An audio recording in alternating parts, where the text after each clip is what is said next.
Good morning, sir. There are a number of centres that we'll be covering today, tomorrow and Friday.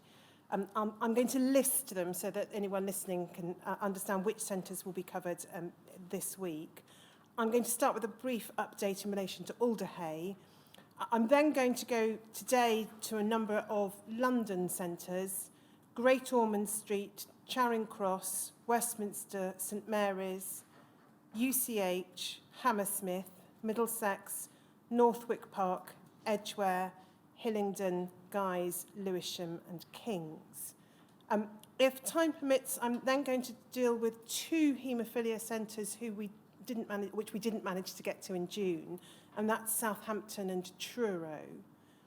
And then, possibly late this afternoon, but probably more realistically tomorrow morning, I'll then pick up on the south-southwest centres, and we'll be looking not necessarily in this precise order, but at this cohort of centres: Bournemouth, Plymouth, Exeter, Taunton, Bath, Salisbury and Winchester. There's then a number of East Anglian centres to consider: Norfolk and Norwich and Cambridge, both of which we had scheduled for the June hearing but didn't get to, Ipswich, Bury St Edmunds and Peterborough. And then the remaining centres that will be covered this week are Bangor, Derby, York, Coventry, Wolverhampton, Stoke, Shrewsbury, Hereford and Worcester. Now, there will remain some haemophilia centres, some individual haemophilia centres after that we haven't looked at, but it is our intention to undertake the same exercise in terms of looking at documents and seeing what questions we can answer in relation to product usage, treatment policies and so on. And we'll be producing written presentations in relation to all the remaining haemophilia centres, which will be both disclosed to core participants and published on the inquiry's website.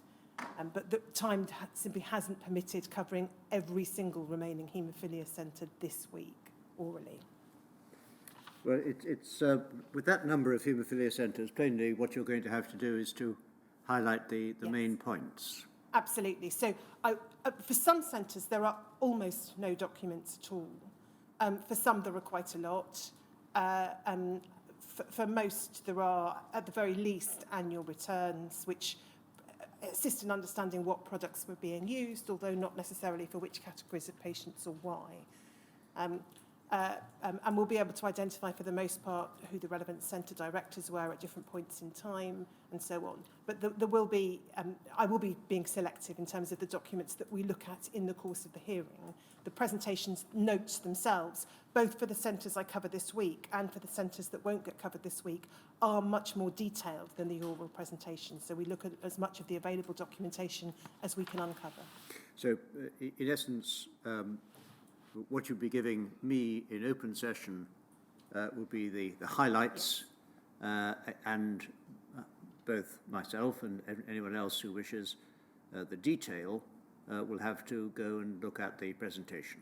Yes, and I think so far the presentation notes have been disclosed to core participants but haven't yet been published on the inquiry's website.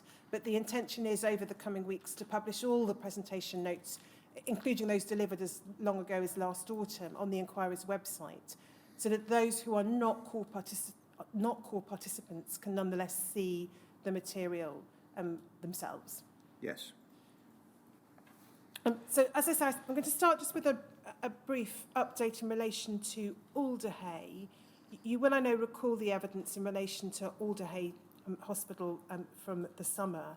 And you'll recall in particular that we had two medico-legal reports, a report from Dr. Savage and a report from Dr. Ludlam, looking at aspects of the treatment given to various patients at Alderhay, in terms that I think could uncontroversially be described as critical.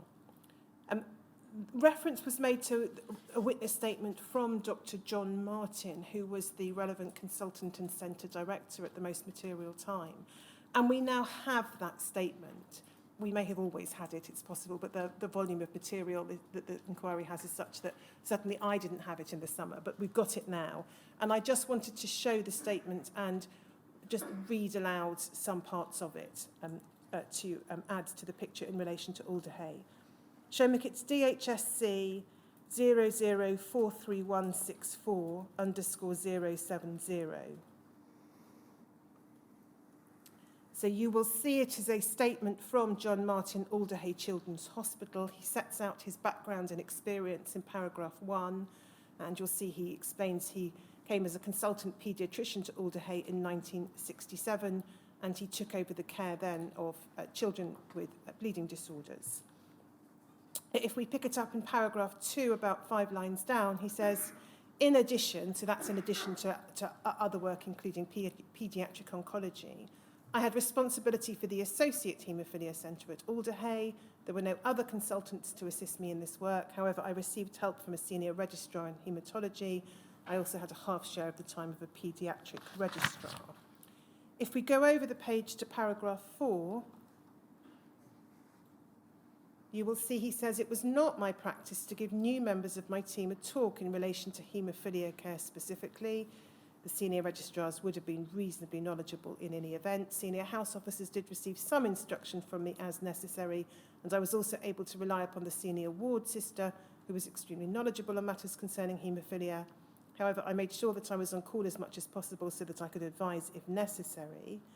The next paragraph, he says, although at any one time we might have between 30 and 50 patients with blood coagulation disorders on our lists, we would treat in any 1 year no more than about 20 patients. And then paragraph 6, and you may want to read this, sir, in light of paragraph 4, where he says it wasn't his practice to give new members of his team a talk in relation to haemophilia. He says in the second sentence of paragraph 6, the day-to-day care of the haemophilia patients was delegated to my staff in accordance with their various experience. If the parents brought their child into the ward during the day, then it's likely they would have been seen by a medical officer from the paediatric haematology and oncology unit. But at night time, the treatment would have been given either by my SHO or by the SHO on duty. If they felt unable to deal with the problem, they consulted me. As I've said, I made it my practice to be available for as much of the time as I reasonably could, and although I would have seen the patients only occasionally, I obviously had overall clinical control of their care. And then he continues, at no time did I lay down a particular treatment regime to the medical staff. Clinical judgments were made depending on presentation. No one would treat any patient with any blood product unless it was deemed to be necessary. But there was certainly no instruction to use cryoprecipitate for mild hemophiliacs, or that it should be the treatment of choice in particular circumstances. And as can be seen, cryoprecipitate had been phased out in the early 1980s and was not generally available in the hospital. Equally, I placed no restrictions on my staff concerning the use of cryo. If any member of my staff wished to use cryo on any particular occasion, subject to its availability, I felt that that was a matter for her judgment, and I would not make it my practice to interfere. However, I took the view that factor VIII concentrate was a lot more acceptable to all concerned, staff, children and their families. My aim was to keep children out of hospital as much as possible.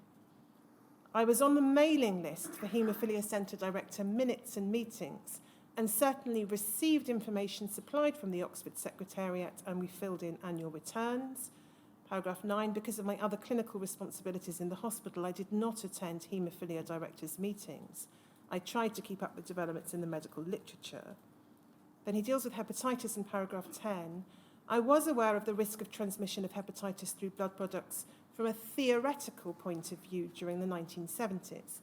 However, from the clinical experience at this hospital, we had little or no problem with hepatitis being transmitted through blood products, and I did not regard hepatitis as a reason to alter any treatment regime.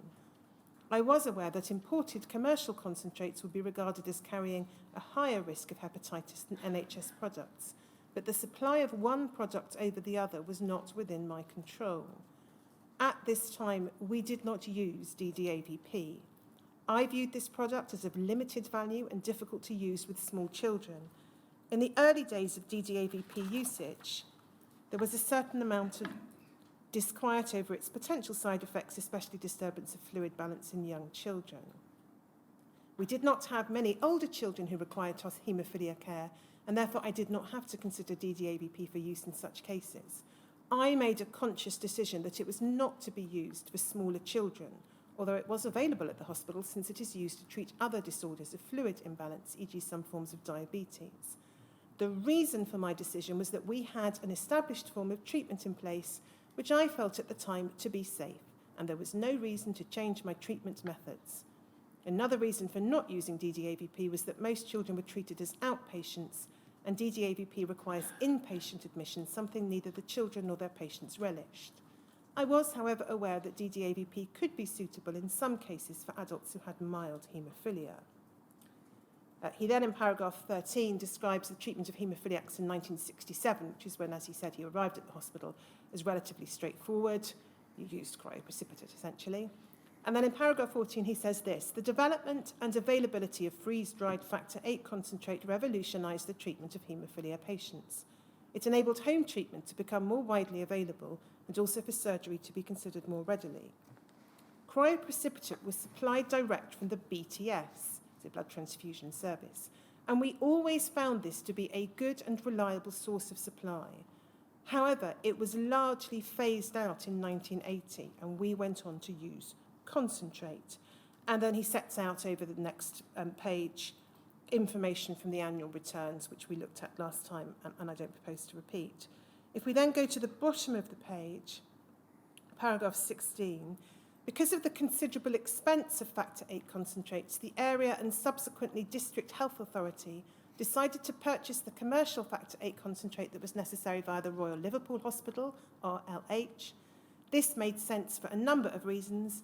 First, RLH was a haemophilia centre, whilst Alderhay was only an associate centre. They had greater medical expertise with a consultant haematologist. Indeed, at the time, Alderhay did not have the facilities to perform factor VIII levels on our patients, and we used to have these done at RLH. They were therefore in a better position to assess what products to purchase. I did not at any stage object to the system for the acquiring of factor VIII concentrate for our needs. The RLH would then send the concentrate that we required to us. A further reason for obtaining concentrate through RLH was that a better price per unit was achieved by buying in bulk.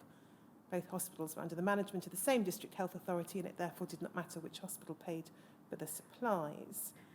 If we then go to paragraph 19, please. I should say in paragraph 18, he says that the specific commercial product that was bought was chosen by RLH.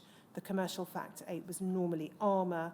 During the whole of the relevant period, there was never enough NHS/Elstree factor VIII available. So just pausing there, the system he described, whereby products were purchased by RLH, which obviously was dealing predominantly with adult patients, and then those products were provided to Alderhay, might suggest, it'll be a matter for you in due course, and indeed for submission, that consideration was not given to what might be the different treatment needs or different appropriate policies for treatment of children rather than adults. And that's relevant when we look at the next paragraph, where he says, I cannot recall specifically receiving the letter from the Haemophilia Centre Directors Organisation dated the 24th of June 1983 with recommendations as to treatment of children and mild haemophiliacs because of the potential implications for AIDS. As I was on the mailing list, I'm sure that I would have received it. There was no alteration in the treatment regime at this time as a result of the letter. I understood the RLH was obtaining as much of the scarce NHS factor VIII as possible. So I know we've looked at it on a number of occasions previously, but if we can just put that 24th of June letter up on screen, Jem, I hope you have it. It's HCDO 40-270_004.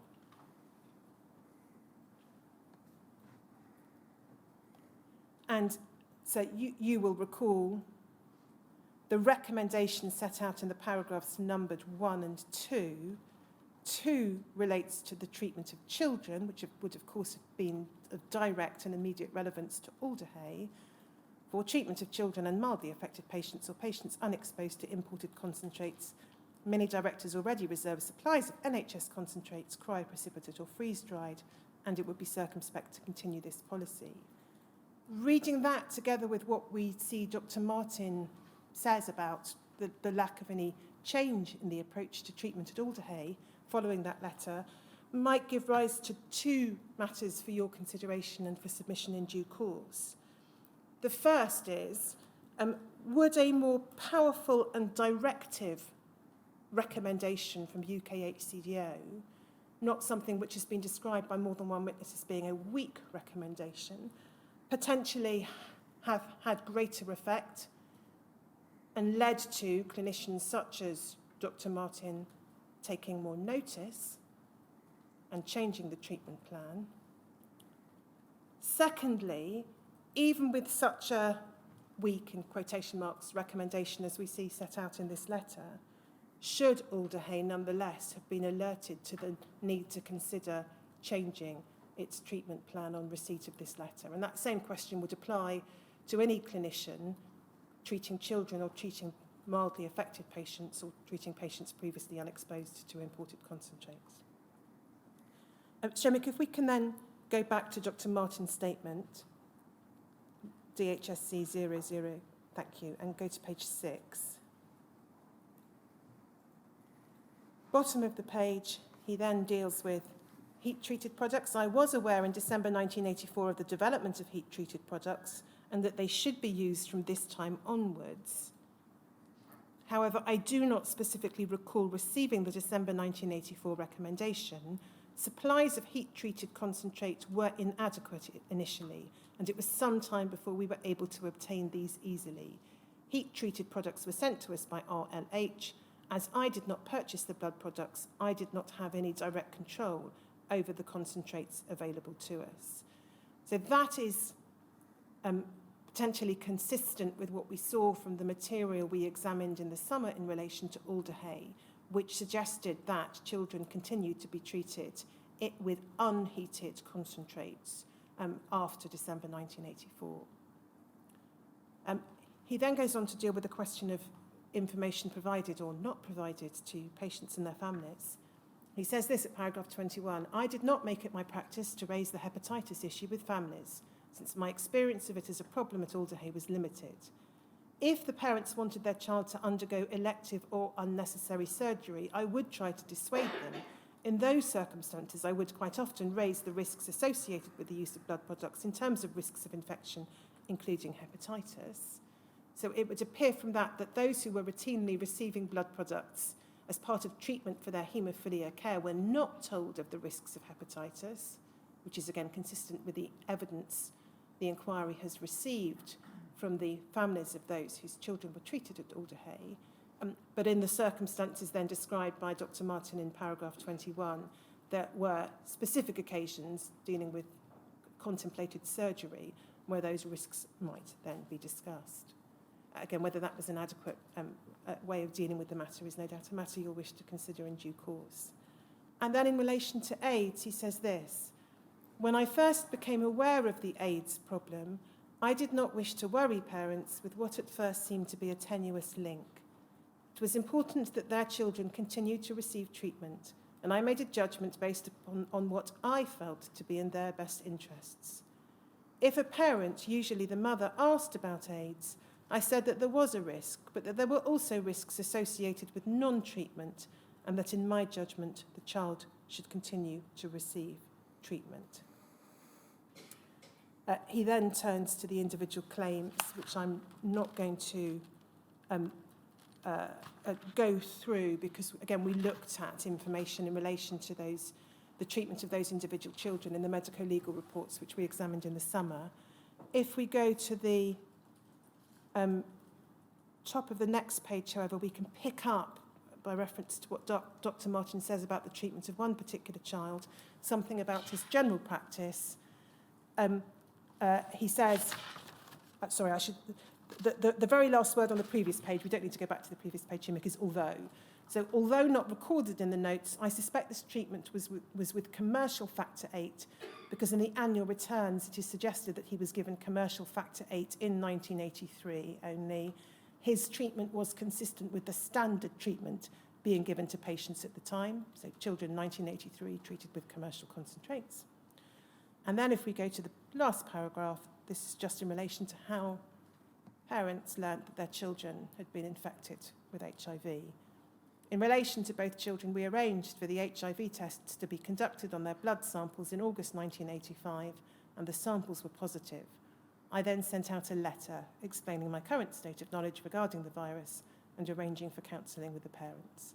So it would appear there to be consistent again with the broader evidence the inquiry received, that parents whose children had been found to be positive for HTLV3 were told that diagnosis by letter.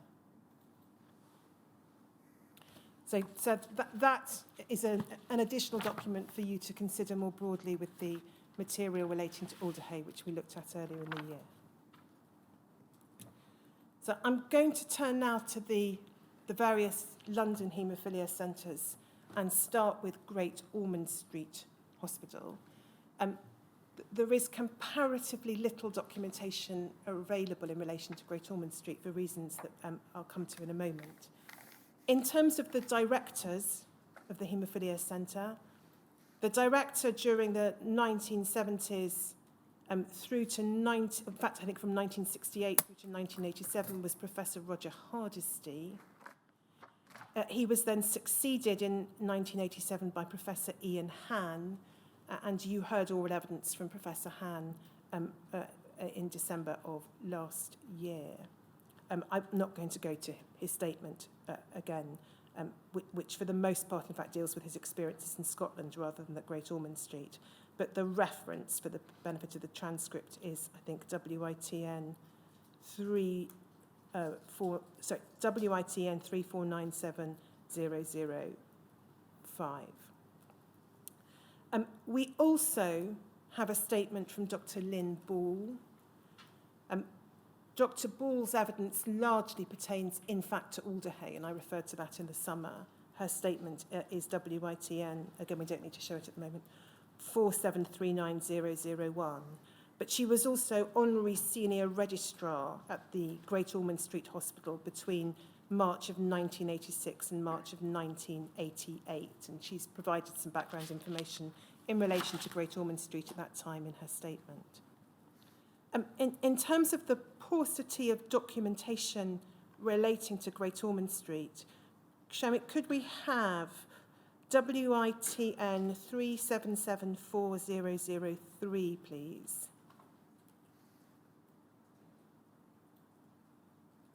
This is a letter dated the 10th of September 2018 from Great Ormond Street, from its chief executive and from the current Haemophilia Centre director, in relation to documentation and the inquiry's request that Great Ormond Street provide documentation it holds relevant to the inquiry's terms of reference.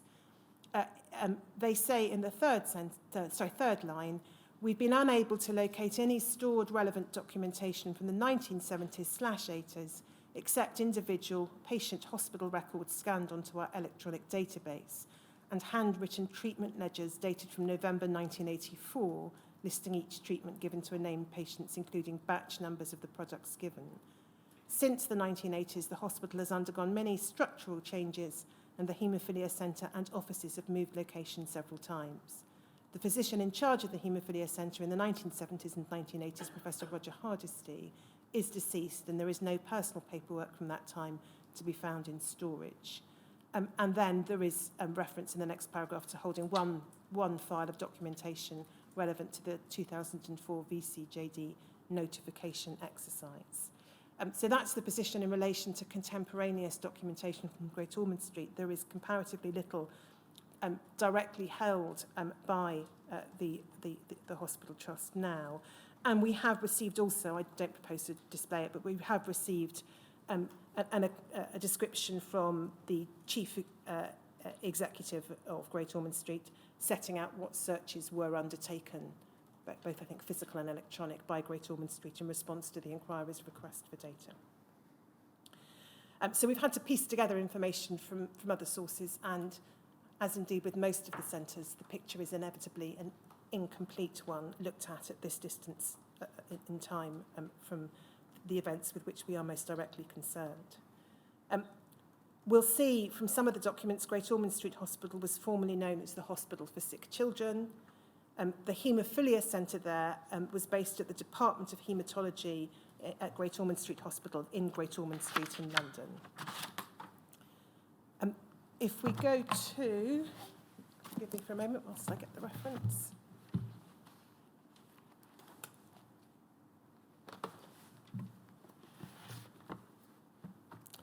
DHSC 010026_009.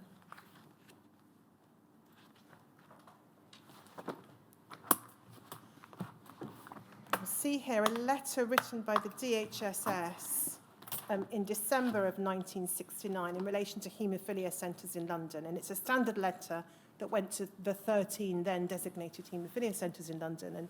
And we'll look, as we look at the various centres, we'll look at the responses that were received.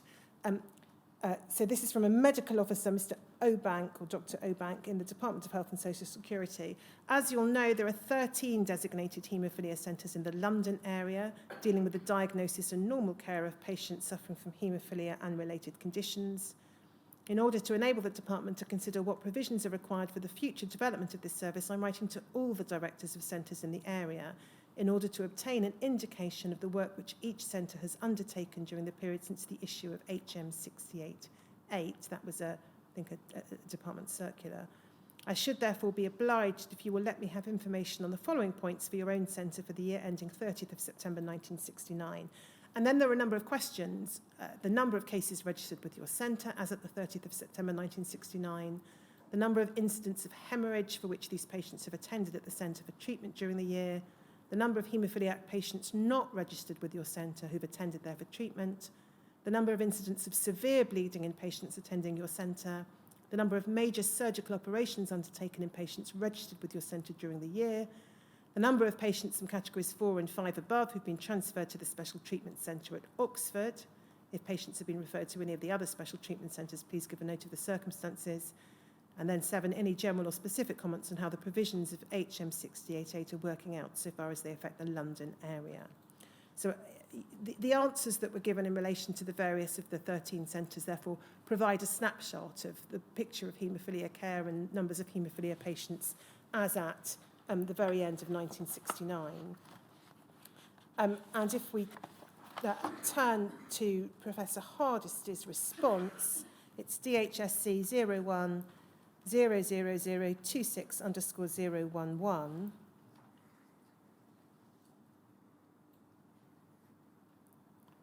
We can see,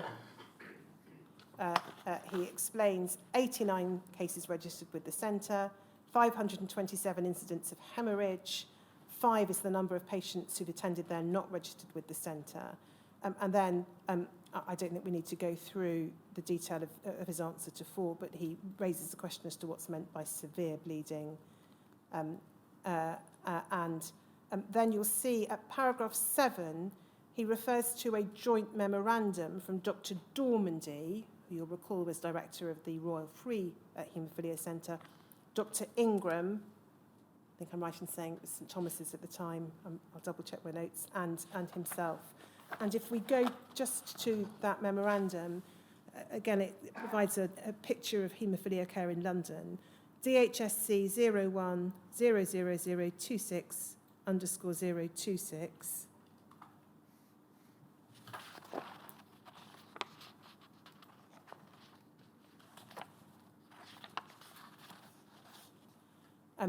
We'll see they explain that the memorandum is intended as a basis for discussion of the need to improve existing facilities for the care of patients with haemophilia and related disorders in and around London, and then says this in relation to cryoprecipitate. With the increasing availability of cryoprecipitate, a much more active approach can and should be taken to the treatment of minor bleeding episodes. And then goes on to talk about the functions of a haemophilia centre in the London area. I don't think we need to look at that. But if we go to page 4, we can then pick up some data in relation to Great Ormond Street. So this is a table describing current workload at Great Ormond Street, the Royal Free and St Thomas's, and we're concerned only with Great Ormond Street for present purposes. So if we look at the right-hand column, number of patients under supervision 90, number of patients treated 61, and then we have numbers of treatments, 396 as inpatients, 498 as outpatients, average number of treatments per patient treated 14.6. And then if we go to to the next page, we can see the distribution of patients at Great Ormond Street. In terms of haemophilia, and it doesn't here distinguish between mild, moderate and severe haemophilia, but I take that as a reference to haemophilia A. We see 59 patients registered, 46 treated in that January-October period. Christmas disease, so haemophilia B, 20 registered, 11 treated. Von Willebrand's, 8 registered, 2 treated, and then miscellaneous, 2 registered, 2 treated. And then if we go to the next page, we can just pick up at the bottom of the page under the heading Great Ormond Street. It explains the number of patients registered has increased from about 60 to 90 during the last 5 years, despite the referral of patients to adult hospitals on attaining the age of about 12 to 13 years. Although figures for the number of treatments in past years are not readily accessible, it can be confidently stated that the availability of cryoprecipitate has led to a very great increase in this respect during the last 2 to 3 years. So that's the picture as at really the beginning of the 1970s. And then if we go to DHSC 010026_084,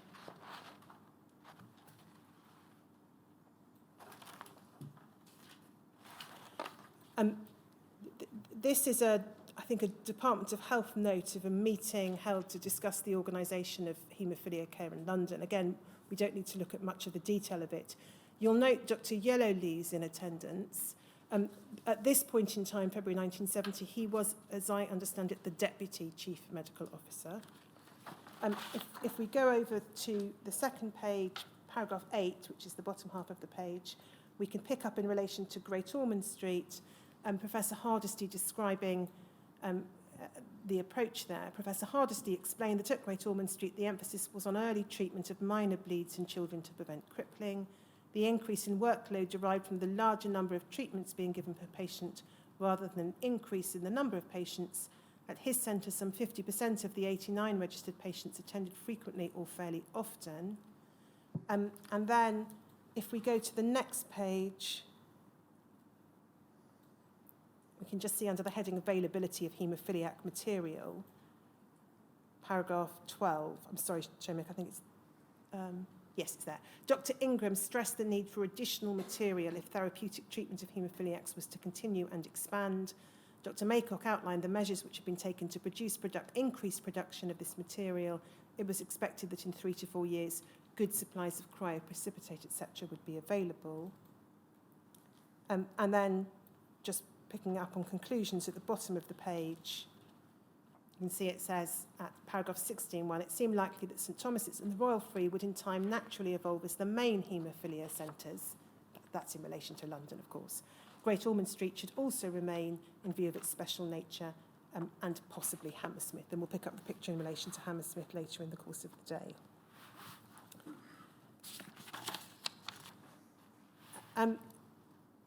If we then...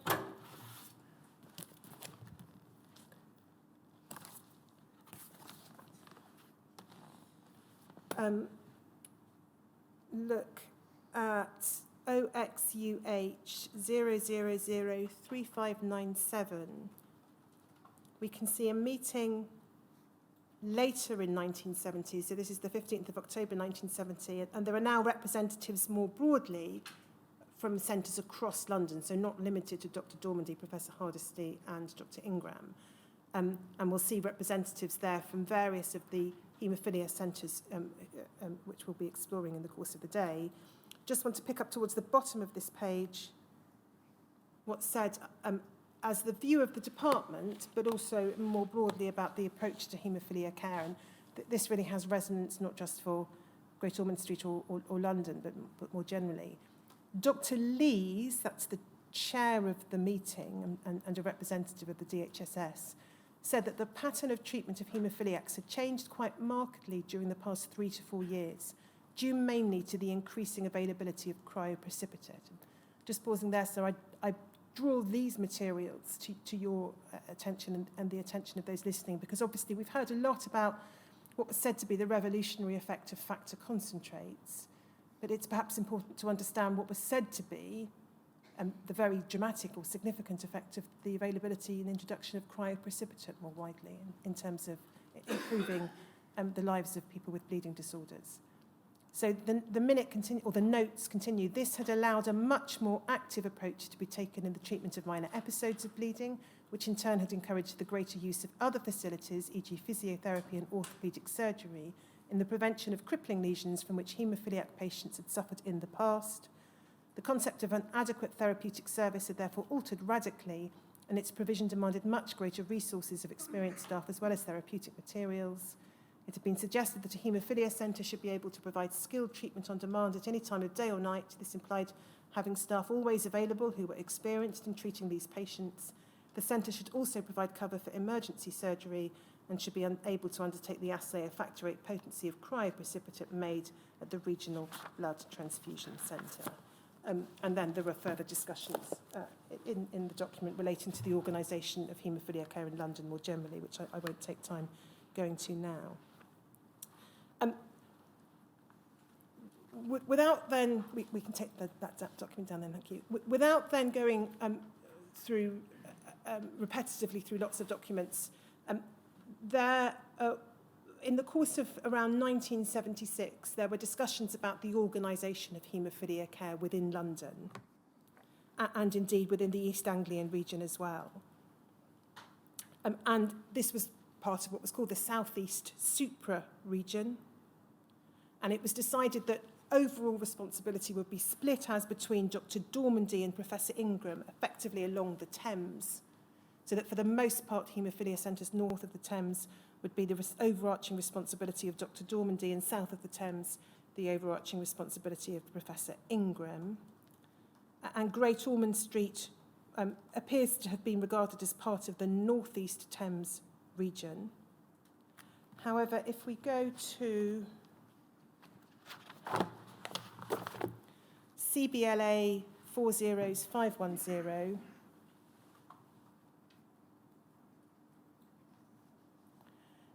this is a document from December of 1976, and it's in relation to the allocation of NHS factor VIII concentrate to regional blood transfusion centres. So the arrangement within this southeastern Supra region was effectively that NHS concentrates would be distributed through the blood transfusion centres. There were, I think, 3 blood transfusion centres within that region. And then they would be distributed according to the 1974 annual returns. And we can see here now the Hospital for Sick Children, Great Ormond Street as it became, is regarded for the purposes of the distribution of the NHS concentrators being within the North Thames Regional Health Authority.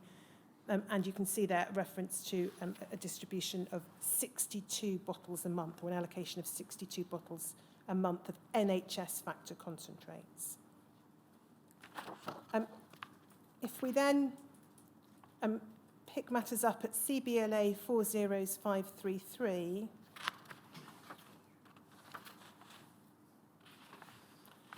we can see this matter, this question of how NHS concentrates were going to be allocated within the region, was discussed at a meeting on the 15th of December 1976. And we can see the range of attendees. We'll come back to some of these names again when we look at some of the other London centres. But we can pick up what was happening in terms of the allocation of NHS factor VIII concentrate at the bottom of the page. Dr. Dormandy explained that as from December the 1st, 1976, NHS factor VIII concentrate had been delivered to the regional blood transfusion centres, and that the amount going to each was a proportion of the total availability based on the number of patients reported to have been treated at the haemophilia centres of that region in 1974. And then there's a discussion about this distribution with the Thames as a dividing line between an area for which Dr. Dormandy was responsible and an area for which Professor Ingram was responsible. If we then go on to page 4, however, we can pick up the particular picture in relation to Great Ormond Street. Second paragraph, Professor Hardesty said that A, all his patients on home treatment were on commercial factor VIII, for which the Hospital for Sick Children had a special allocation from the DHSS. So that's the picture as of December 1976 for the children at Great Ormond Street, pursuant to specific arrangements with the Department of Health. home treatment using commercial concentrates. And then B, patients came from any of the 4 regions, and that if a different system of allocating concentrate for each region had to be used, this would become very complicated and therefore dangerous. As far as he was concerned, it was only feasible to supply concentrate to the patient or his parents or to the hospital concerned with the care of the patient. And then there's reference 2 paragraphs further down to the chair, who was Dr. Donald Carmichael, pointing out that the Hospital for Sick Children was in a unique situation because it was a supra-regional children's hospital. He asked if it could be accepted in principle that the Hospital for Sick Children should retain its individual status, and this was agreed.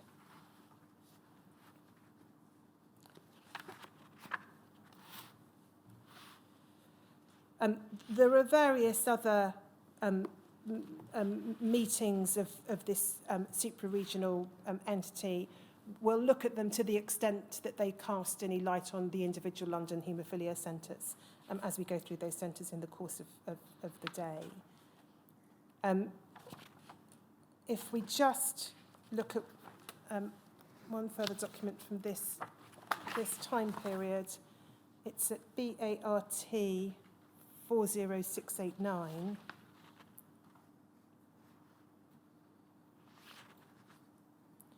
This is a meeting, again, of the same, I think, a group of individuals, second meeting of directors of haemophilia, associate haemophilia and blood transfusion centres in the regional health authority areas 4, 5 and 6, 23rd of September 1977. Professor Hardesty and Dr. Seif, or Seif, S-I-E-F-F, from the Hospital for Sick Children, sent their apologies. But if we go to the bottom of the second page, we can see that Dr. Seif had provided a letter which was then read to the meeting by Dr. Dormandy, and it's summarised as follows. Despite their allocation of 30 bottles NHS concentrate per month, they had needed to buy more commercial concentrate from January to August 1977, 235,000 units, than over the same period in 1976, 185,000 units.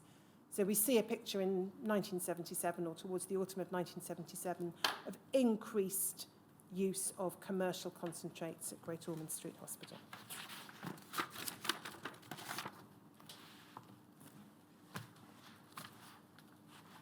I won't go to it now, but there's a further meeting, the third meeting, I think, of this particular group in September 1978. For the benefit of the transcript, the reference is CBLA 40838. Again, Professor Hardesty sent his apologies. Dr. Rankin attended in his stead. And again, the issue of shortage of concentrates was raised as a general issue.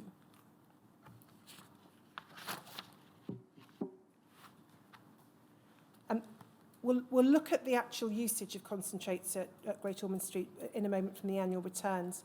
But before we do so, can I just then pick up the picture in relation to supply of NHS concentrates and heat-treated concentrates now in December of 1984 at CBLA 301945.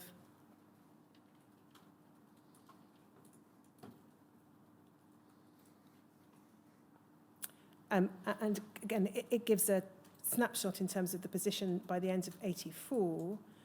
It's a letter from Dr. Evans, lecturer in haematology at Great Ormond Street Hospital, to Mr. Pettit at BPL. Says, I'm writing to you about supply of NHS factor 8 for the haemophilia children at Great Ormond Street. As you are aware, my initial reason for contacting you was because of the difficulties in obtaining a sufficient amount of NHS concentrate to treat our patients this month. On reviewing the records of our patients, we have 4 patients who've never received any commercial concentrate, but who are currently receiving regular treatment with NHS factor concentrate, and then reference is made to those patients. And then picking it up below the list of patients, we discussed the possibility of treating these patients with either a small pool plasmapheresis factor 8 concentrate or alternatively a small pool heat-treated concentrate. We would be interested and willing to cooperate in a clinical trial of these products in these particular patients. And then picking it up at the bottom of the page, as you're well aware, our reason for approaching you initially is that we would really like to treat all the children with NHS concentrate. And then last sentence of that page, I'm sure it will come as no surprise to you that many of the parents of the children we treat here are very anxious about the use of commercial concentrate in use by their offspring. And that, of course, as of December 1984, will come as no surprise. That there are, or that Great Ormond Street continued to experience difficulties in terms of supply into 1985 appears from CBLA 0002160.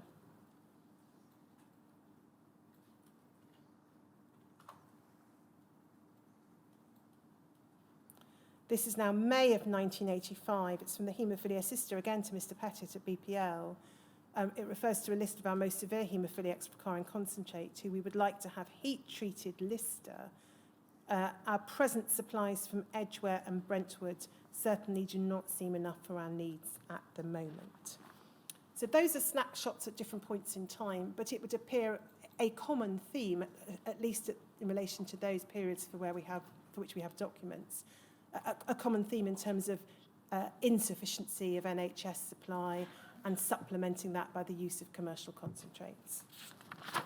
And we can then pick that up by reference in a moment to the annual returns.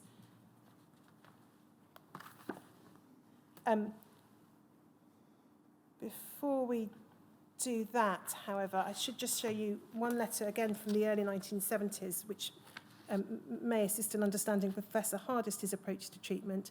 CBLA 0008794.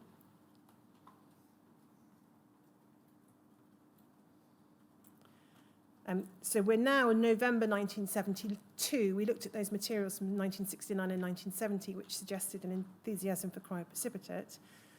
Here in his letter to Dr. Maycock, Professor Hardisty says in the second paragraph, our present usage of cryoprecipitate is not restricted by shortage, but is undoubtedly excessive since we have to compensate for the low potency of the material we receive. For this reason, it would presumably be economical of material if we were to switch to factor 8 concentrate, and I should certainly prefer to use the latter material to use it's crossed out, I think, but for its significantly greater reliability. On the other hand, since we treat most of our haemophiliacs as outpatients, it's important that we should be able to administer replacement therapy by syringe rather than by drip. For this reason, cryoprecipitate of reliable potency would presumably be preferred to the factor 8 concentrate supplied at present, since it could be given in a smaller volume. However, I should certainly much prefer to be able to use concentrates with a higher potency than those at present made, and perhaps the yield in this case would not be significantly less than the cryoprecipitate we are currently receiving. So if we then look at the annual returns, and I won't go through all of them, but we can get a sense of both product usage and numbers of patients treated if we look at some of them. The annual return for 1976 is at HCDO 0001077.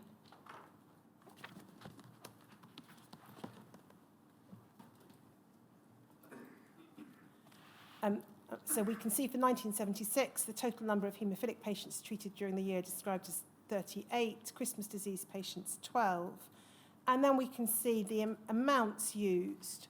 So cryoprecipitate still in 1976 in very considerable usage, 229,320 units, very, very modest amount of NHS factor 8 concentrate, and then a range of different commercial concentrates used, predominantly the Armour product factor 8 and the immuno product cryobulin, but also some usage of prophylate coate to a very small extent and hemophil. And the NHS factor 9 concentrate for those treated for Hemophilia B. I won't go through the detail of the other documents supplied with the annual returns, but we see from them that there were 14 patients at that point in time on regular home therapy. if we pick the picture up in 1977 at HCDO 301160,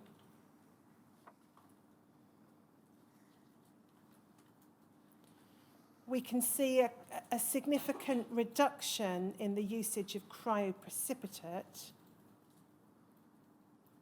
So still used to a not insignificant extent, to approximately the same volume used as NHS factor 8 concentrate, but rather less than the previous year, and then a significant increase in relation to some of the commercial concentrates, with the largest share that year being the Cutters product, Co8, at 223,000 odd. And then, sorry, I should say, if just within that we go to page 3, please. So we've seen these kind of documents as part of the annual returns before, and they show the individual treatment administered to individual patients. Obviously, the patient details are redacted. But what you'll see from the ticks on the right-hand side indicates that a number of patients, at least, not all, received more than one, and indeed, in a number of cases, 3 different types of commercial concentrate in that year alone. So it does not appear as though there was, at that point in time, any policy of restricting or trying to keep patients on one type of commercial concentrate, still less presumably one batch dedication at any particular point in time.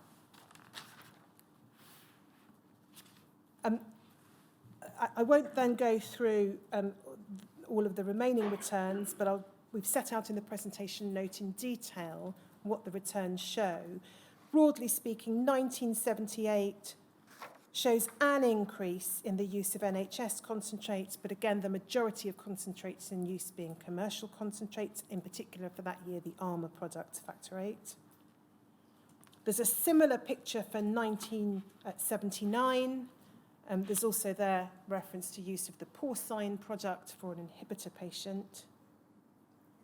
And then in 1980, again, it's a majority factor 8, the Armour product that emerges from the annual returns, with the next greatest in volume being the NHS and then cryobulin. We don't have the annual return for 1981. If we pick the picture up then, in terms of looking at the documents in 1982, at HCDO 301620,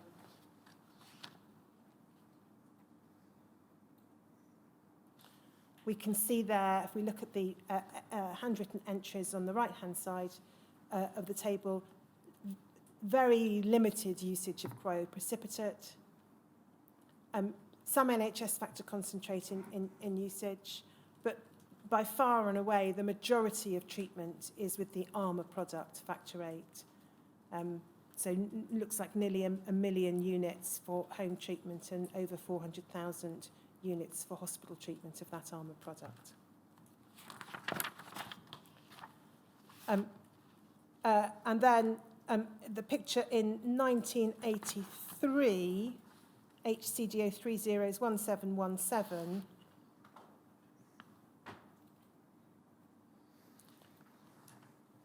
does show increased use of NHS concentrate, and we have the figures there, but we can still see the Armour product, factor 8, being used to a considerable extent for home treatment, albeit not in the same volume as previously.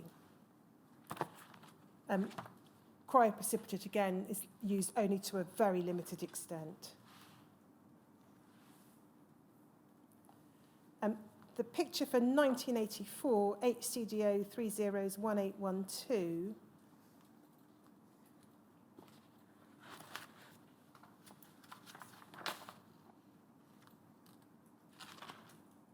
is a little different. It's not entirely easy to work out what that handwriting for cryoprecipitate is intended to convey. Which? So for cryoprecipitate, obviously for von Willebrand's it's straightforward, but the 39 bags. But in terms of haemophilia A patients, we've got a figure for bags which has been written over. Yes, that's 710 looks like 710 bags. It does, and then... And that then would translate at roughly 70 units per bag to the figure which is above. Yes. And that's certainly, it's increased usage, albeit it's still not the majority by any stretch of the imagination, but an increase on previous years.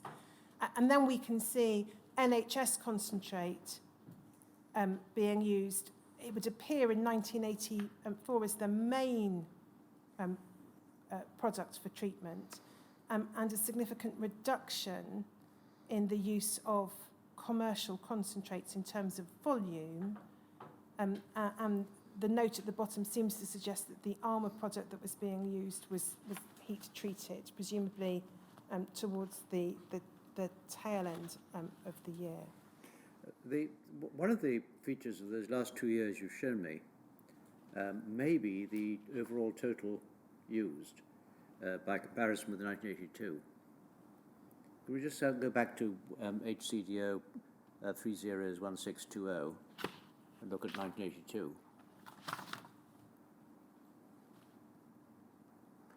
43 Hemophilia A patients, and it's well over 1 million units used for home treatment, and just over half, a bit over 500,000 inpatient. Can we have a look at again at 301717? Slightly fewer patients, but not a huge difference. No, seven less. Yeah. So roughly a fifth less. But the usage has dropped off there. It may be down to 1 or 2 patients, of course, but it's repeated, I think, in 1984 again. Yes. We don't have... in fact, we do for 1983. If we go on to page 4... so we do have these individual sheets. Of course, I don't think they tell us volumes, but we can see there are a number of patients being treated with Armour, but we don't have the same widespread use of multiple commercial concentrates in a given year for an individual patient that we had previously. But in due course, it may be that someone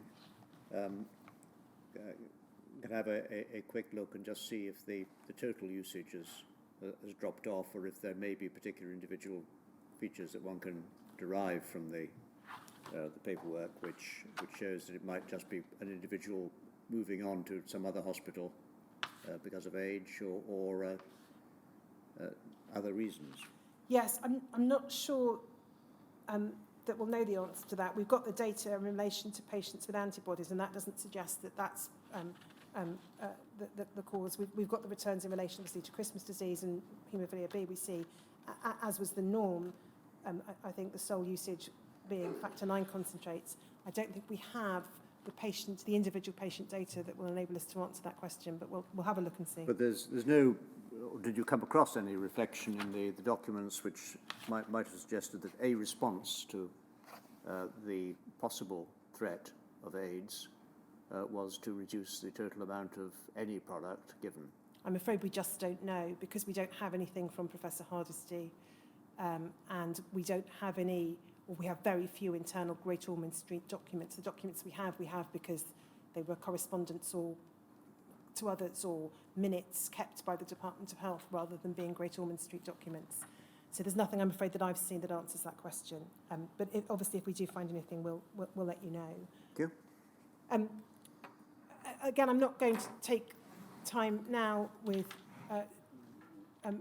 referring to what was set out in individual statements that we've received from patients who were treated at Great Ormond Street, or from the families of children who were treated at Great Ormond Street.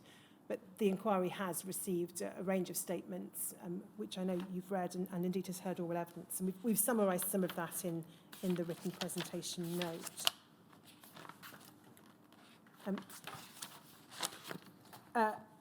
If I turn then to the question of what we can say was or might have been known about the risks of hepatitis and HIV, again, there's there's no real contemporaneous documentation that we could point to you to say this shows exactly what Professor Hardesty knew as at 1980 or 1983. What we can say is that Professor Hardesty was a regular attendee at UKHCDO meetings. We've listed in the presentation note the meetings at which we can identify him attending in person. On a number of other occasions, when he is not there, a colleague at Great Ormond Street attends on his behalf. So it can perhaps reasonably be assumed that he would be up to date with, at the very least, what was being discussed at the UKHCDO meetings. And again, I'm not going to go to it, but you'll recall, I am sure, the oral evidence of Della Reines-Hirsch, recalling her discussions with Professor Hardesty at Great Ormond Street in the early 1980s about her concerns regarding the safety of imported factor concentrates and her sense that those concerns were not being taken seriously. And again, we've set out those references in our written note, but that's all evidence that you've heard. The evidence that the inquiries received from individuals paints a picture similar, I'm afraid, to the picture painted in relation to the other haemophilia centres of patients not being given information, warnings, advice about the risks of viral infection associated either with the use of factor concentrates in general or with any enhanced risk arising from the use of imported concentrates. That's the picture that emerges fairly consistently from the individual accounts that the inquiry has received. Dr. Ball and Professor Hahn, in their statements, have described their knowledge of hepatitis risks, their knowledge in relation to HTLV3, HIV/AIDS, and of course you had also the oral evidence of Professor Hahn. But in relation to Great Ormond Street, they only arrive on the scene in the second half of the 1980s. So again, that doesn't assist in understanding or provide any direct evidence as to what was or might have been known by Professor Hardesty and his colleagues at Great Ormond Street in the 1970s and 1980s. Again, there's an absence of documentation from the hospital on the question of the process of testing patients for HTLV3 and informing them of their diagnosis. And so the best evidence you have, sir, in relation to that, again, are the individual accounts that you have received, either from patients or from families of patients, which certainly record patients being tested for HTLV3 as far as they were concerned without their knowledge and therefore without their consent. And in terms of how patients were told of positive diagnoses or what information they were given, Dr. Ball and Dr. Hahn, again, by the time they came on the scene, their understanding was that that process had been undertaken, and so they were not able to cast much light on it. Dr. Hahn said he had limited memories, but he did say in his statement, and you may recall, that by the time he arrived at Great Ormond Street, there'd been a realisation that consent processes had not been adequately applied. In terms of the numbers of patients at the Haemophilia Centre at Great Ormond Street who were infected with HIV, Dr. Ball couldn't recall. She had a clearer recollection in relation to Alderhay. She'd estimated 6 boys, and she didn't recollect any attempt to document dates of seroconversion, and she was not aware of there being stored serum samples that would have allowed a retrospective analysis to be undertaken.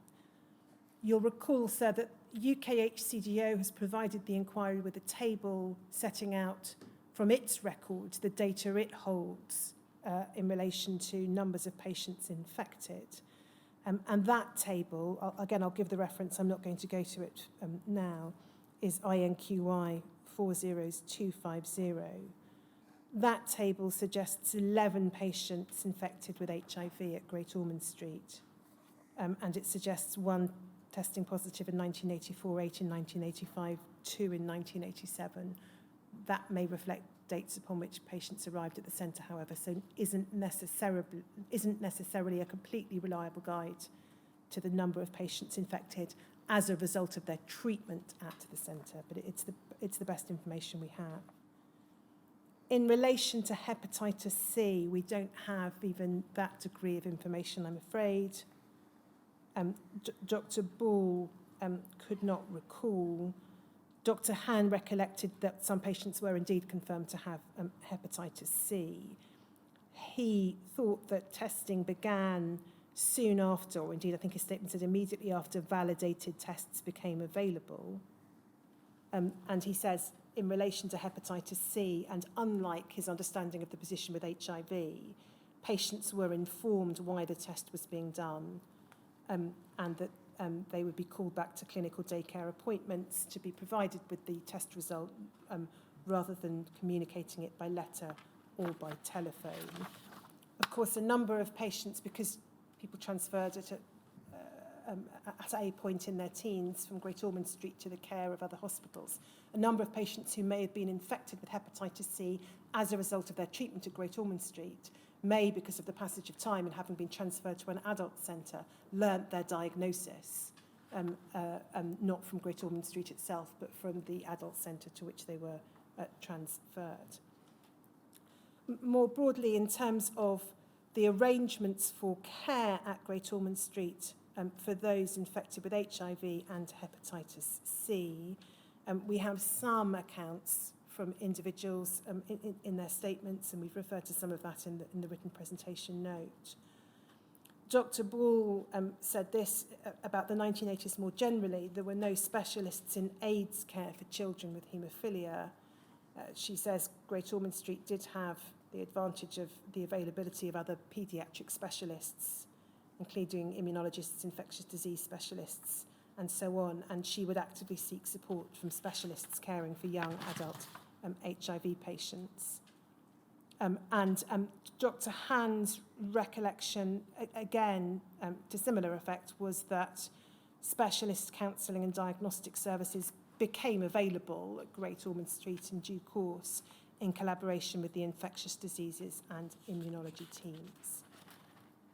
And he drew a contrast between what was available at Great Ormond Street, which had on-site access to this range of paediatric expertise, with what was available or might have been available at other centres. So that's an overview of the picture in relation to Great Ormond Street. As I say, notwithstanding its significance as a hospital and the relatively large number of patients it treated, we do have a paucity of documentation and limited information about the particular approach of its Haemophilia Centre director in the 1970s and 1980s. I'm going to turn then next to Charing Cross Hospital. The documents that we have identify various doctors associated with the Haemophilia Centre at Charing Cross Hospital during the 1970s and 1980s.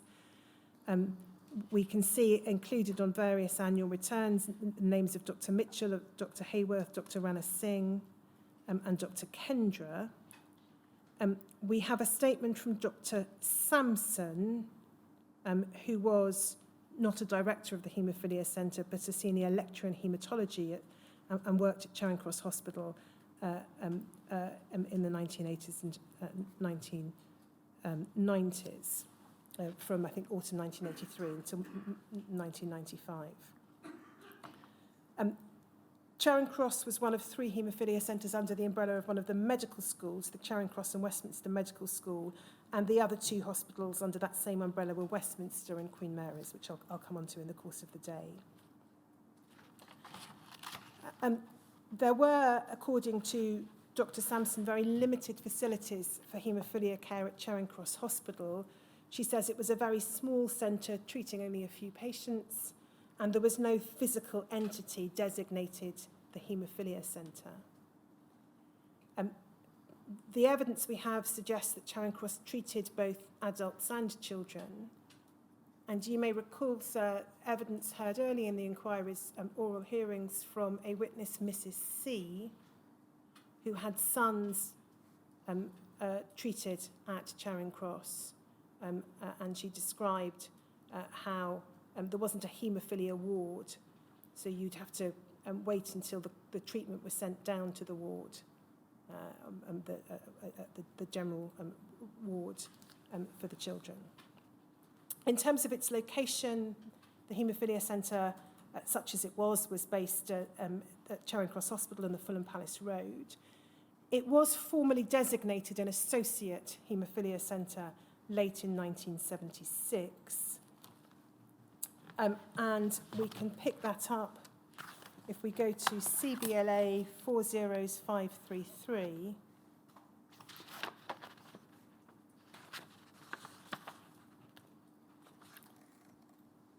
So these are the minutes of the meeting we looked at in relation to Great Ormond Street. If we can pick the picture up insofar as Charing Cross is concerned at page 5. Halfway down the page, under the heading Organisation of Haemophilia Care Centres, it refers at Little Roman 3 that Dr. Mitchell, Charing Cross Hospital, had asked if they could be an associate centre, although they were only 2 miles from Hammersmith, as some of the consultants who looked after haemophiliacs attending Charing Cross were anxious to continue to look after them. Again, I don't think we need to go to the documents, the underlying documents from the time, but we know from it that Charing Cross was part of the North West Thames region, and it received its blood and its cryoprecipitate. The picture's slightly less clear in relation to any commercial concentrates, but its blood, its cryoprecipitate, and its NHS concentrates from the North London Blood Transfusion Centre in Edgware. It also had links with St Thomas's, and later on in the course of the 1980s, it would appear that patients who were infected with HIV were transferred from Charing Cross to St Thomas's. There were also links, and Dr. Sampson in her statement has described these, again from her perspective from the 80s onwards, links with the Royal Free Hospital.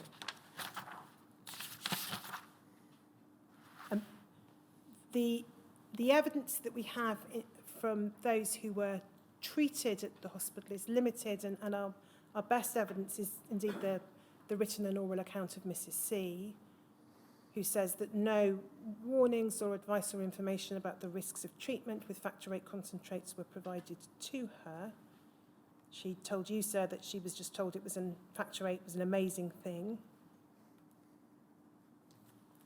In terms of product usage and numbers of patients, we don't need to go to the documents, but I'll read it for the transcript. It's HCDO 5039_001 is a note of a telephone call with Dr. Mitchell in 1977, which gives a flavour of the small size of the centre. It suggests one patient with haemophilia was treated with cryoprecipitate, and one patient with von Willebrand's disease who was a visitor to the United Kingdom was treated with cryoprecipitate. So a very small centre indeed.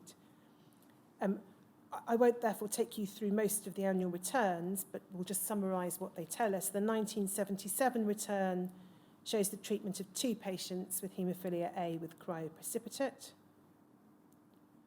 and 1 patient with haemophilia B with NHS factor IX concentrate. There were no commercial concentrates used.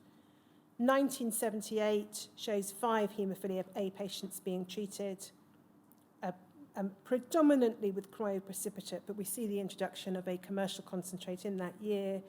A small amount of the Highland product, Hemophil, was used for treatment. 1979,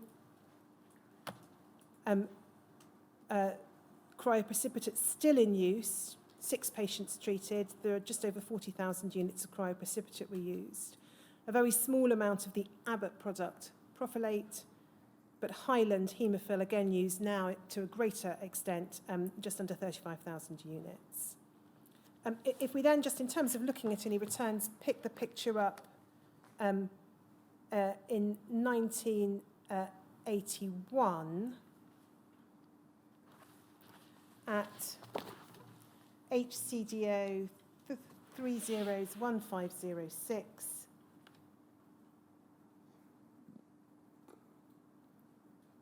We can see, and this identifies the director in that year, Dr. Rana Singh. Total number of haemophilia A patients treated during the year 7. And then if we look at the figures, we can see cryoprecipitate in use only to a very limited extent. Some use of NHS concentrates, some use of the Armour product Factor 8, of the Highland product Hemophil, and the immunoproduct Cryopulin. There's I think a similar picture in 1982. Again, I won't go to it, but we've set out the precise figures in the written note. If we then just pick the picture up in 1983 at HCDO 301705,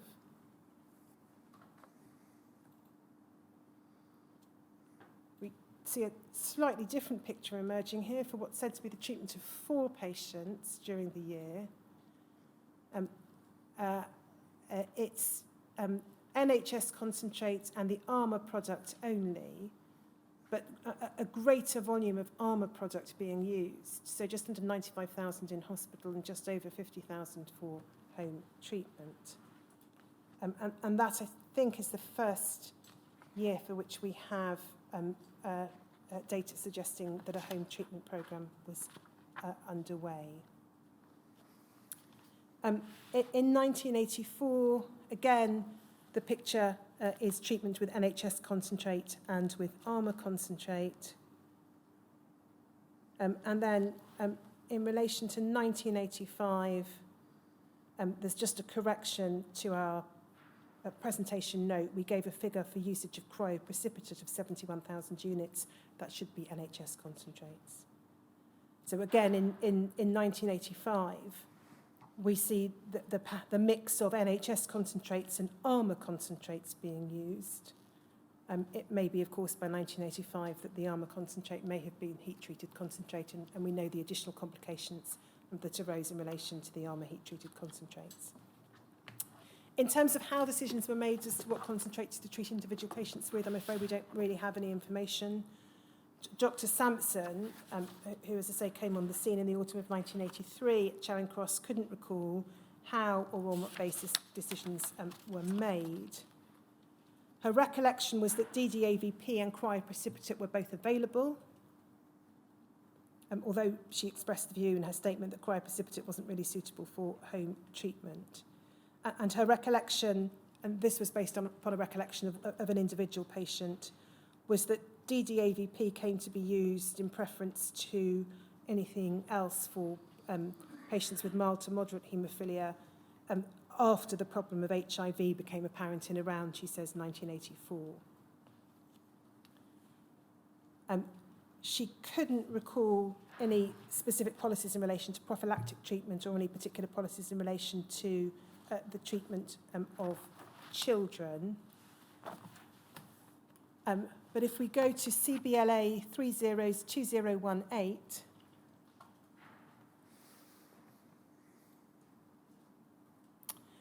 we can see this is a letter of February 1985.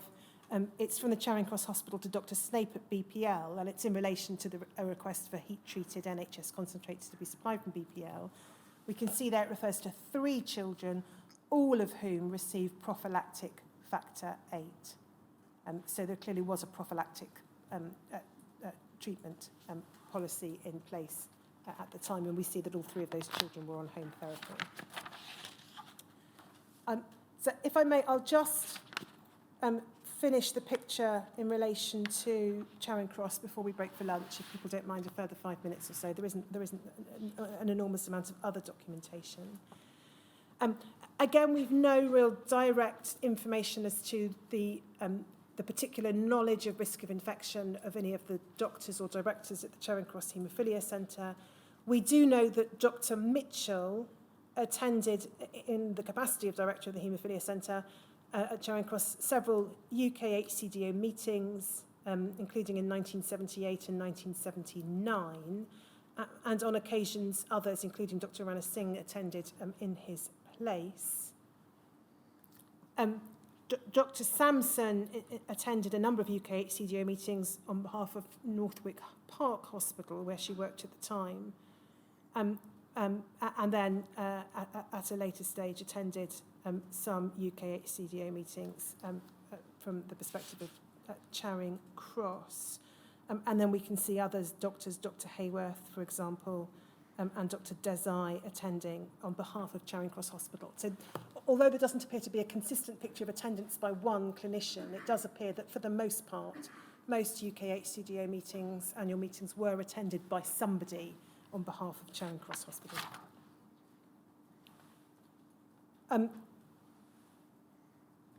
In terms of knowledge of risk of infection, I'll pick up what Dr. Sampson recalls about her state of knowledge when we look at Northwick Park this afternoon. But she does say that she says she didn't know in 1983 that HIV could be transmitted by blood and blood products. She says that really became apparent in 1984. She does say in relation to hepatitis that it was known that both hepatitis B and non-A, non-B hepatitis could be transmitted by blood products when she was working at Charing Cross, but that it wasn't appreciated that non-A, non-B hepatitis could lead to chronic liver disease. She can't say with any confidence when she became aware that there was a significant risk of serious liver disease. Her recollection in relation to the process of testing the small number of patients at Charing Cross for HDLV3 was that patients wouldn't have been tested without their consent, but she can't recall what the process was for obtaining consent. Mrs. C's evidence, as you'll recall, who had 2 children under the care of Charing Cross Hospital, was that she did not give her consent to treatment and wasn't aware of the children being tested for HDLV3. In terms of hepatitis C, Dr. Sampson did not recall when testing began or whether any haemophilia patients were tested for hepatitis C. That may be a reflection of the very small numbers who were being treated under the auspices of the Hemophilia Centre. We don't, I'm afraid, have, therefore, any clear picture as to the precise numbers of patients infected with hepatitis C or HIV in consequence of their treatment for their haemophilia care. The table we received from UK HCDO doesn't contain any information regarding Charing Cross Hospital in terms of HIV. Dr. Sampson, however, recalled 2 children being infected with HIV at Charing Cross Hospital. Their treatment was, as far as she recalls, then transferred to the Haemophilia Centre at St Thomas's Hospital, and there was no or little ongoing involvement from Charing Cross. And that's consistent with the individual evidence that we've received. So that's the extent of the picture we currently have, sir, in relation to Charing Cross Hospital.